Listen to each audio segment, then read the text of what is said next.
здесь мы с вами давайте создадим прямоугольник. Берем прямоугольник.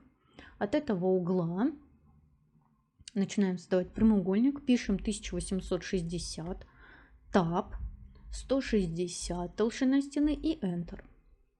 Теперь я беру прямоугольник созданный, команда переместить, указываю направление вверх и пишу 1800, Enter.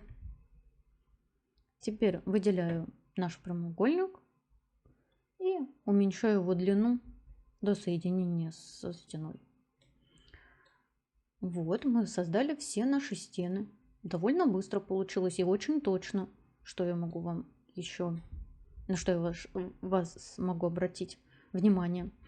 Теперь нужно сделать проемы. Тоже берем полилиния. От этого угла пишем 770, Enter. Строим перпендикуляр, Escape. Удаляем вершину.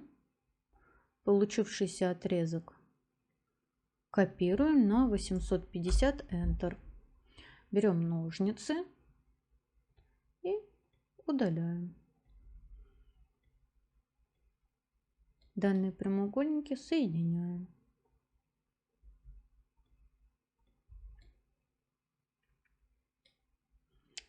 Так, здесь у нас осталось два проема с вами.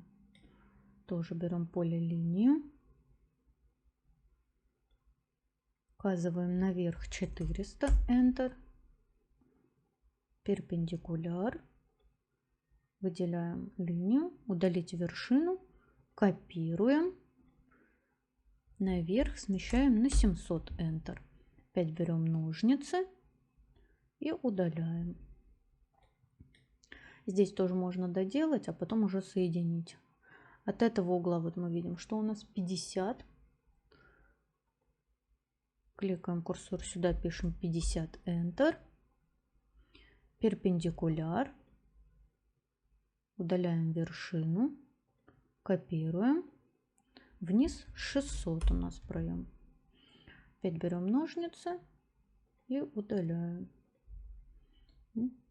Здесь нам нужно выделить. Здесь наоборот у нас синяя рамочка будет.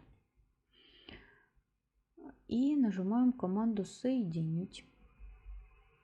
А почему я сверху выделяла? Потому что если вы начнете выделять снизу, начнут выделяться и другие стены, которые нам не нужны. Поэтому я выделяю наоборот с верхнего левого угла.